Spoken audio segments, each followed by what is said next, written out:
Melquisedeque é uma figura bíblica envolta em mistério como nenhuma outra. Quando o encontramos pela primeira vez, ele vive na época de Abraão. Até o próprio nome, Melquisedeque, traz consigo uma aura de mistério. Ele entra silenciosamente no cânon das Escrituras. Quem é ele? Por que há tanta discussão a seu respeito? Ele é mencionado tanto no Antigo como no Novo Testamento. Por que isso? Nossa história épica começa com um homem chamado Abraão. Exceto por Moisés, nenhum personagem do Antigo Testamento é mais mencionado no Novo Testamento do que Abraão.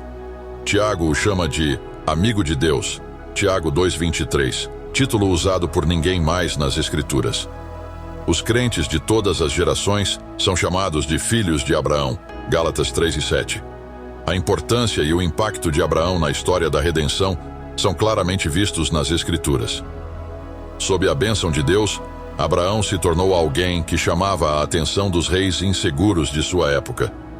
Deus havia dito a Abraão para deixar sua terra natal e sua parentela e ir para uma terra que ele lhe mostraria. Abraão partiu com seu sobrinho Ló, mas devido ao aumento massivo de seus rebanhos, decidiram se separar. Após a separação, Ló se mudou para Sodoma, o que logo o colocou em apuros. Gênesis 14 descreve as relações tensas entre os reinos na época de Abraão. Os reis de Sinar, Elazar, Amrafel e Quedorlaomer formaram uma aliança para combater os reinos de Sodoma, Gomorra, Admá, Zeboim e Bela. Esses países se rebelaram após 12 anos de opressão. Após ouvirem as conquistas de Quedorlaomer, eles se reuniram no vale de Sidim para enfrentá-lo. O rei de Sodoma estava entre aqueles que oprimiam Quedorlaomer. Durante os conflitos que se seguiram, o sobrinho de Abraão, Ló, que vivia em Sodoma, foi capturado. Um homem que havia sido capturado junto com Ló conseguiu escapar e relatou a situação a Abraão. Imediatamente, Abraão reuniu um exército de 318 homens e partiu em perseguição ao adversário. Pela graça de Deus, Abraão venceu a batalha contra os exércitos de Quedorlaomer e recuperou os bens que seu exército havia roubado. Enquanto Abraão retornava vitorioso pelo vale de Savé, o rei de Sodoma saiu para encontrá-lo. Nesse dia também estava presente Melquisedeque, que era o governante de Salém. Foi a primeira vez que nos deparamos com Melquisedeque. Muitos de nós não estamos familiarizados com o funcionamento dos nomes em hebraico na Bíblia.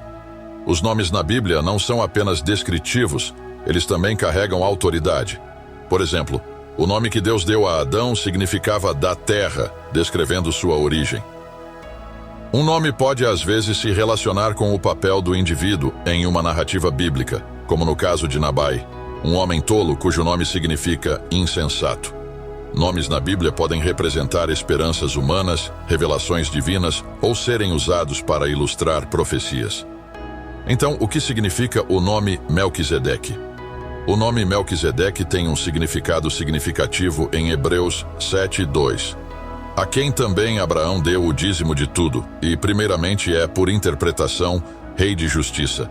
E depois também é rei de Salém, que é rei de paz. Significa rei da justiça, ou o rei é justo. Esse nome implica que a pessoa com esse nome é justa e justa em seus tratos. É um nome adequado para um governante ou líder que defende a justiça e a retidão em seu reino. Vemos a frase, ele é o primeiro pela interpretação de seu nome, rei de justiça. Em outras palavras, o nome Melquisedeque era mais do que apenas um nome. Era também uma avaliação precisa de seu caráter. Ele é o rei da justiça, o rei de Salém. Segundo Gênesis 14:18, Melquisedeque serviu como rei sobre Salém em um ponto. A Bíblia menciona Salém 4 vezes. 3 dessas referências estão relacionadas a Melquisedeque como seu rei. Salmo 76, 1-2 é o único outro lugar na Bíblia que menciona a cidade de Salém.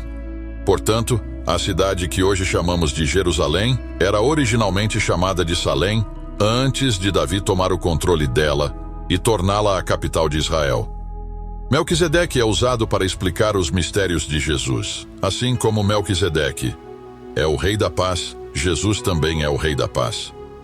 Na profecia de Isaías sobre o Messias, ele diz em Isaías 9:6, porque um menino nos nasceu, um filho se nos deu, e o governo estará sobre os seus ombros, e o seu nome será Maravilhoso Conselheiro, Deus Forte, Pai da Eternidade, Príncipe da Paz. Note que paz não significa necessariamente facilidade. Jesus nunca prometeu facilidade, apenas ajuda. Jesus, como sacerdote, muitas vezes nas Escrituras do Antigo Testamento, vemos imagens de Jesus. E Melquisedeque é uma figura-chave que revela muita verdade sobre Jesus. No início, não havia sacerdotes levitas. Havia a ordem de Melquisedeque. A passagem de Hebreus 7 nos oferece uma visão clara de como o sacerdócio de Jesus, na ordem de Melquisedeque, supera o sacerdócio levítico. Ele ofereceu a si mesmo como sacrifício de uma vez por todas, pondo fim à necessidade de sacrifícios contínuos. Além disso, Jesus está sempre intercedendo por aqueles que vêm a Deus por meio dele. Ele é o mediador perfeito entre Deus e a humanidade, garantindo a salvação eterna daqueles que confiam nele. Sua obra é completa e definitiva, não precisando ser repetida. Portanto, aqueles que se aproximam de Deus por meio de Jesus têm a segurança de que sua salvação é eterna e que nada pode separá-los do amor de Deus.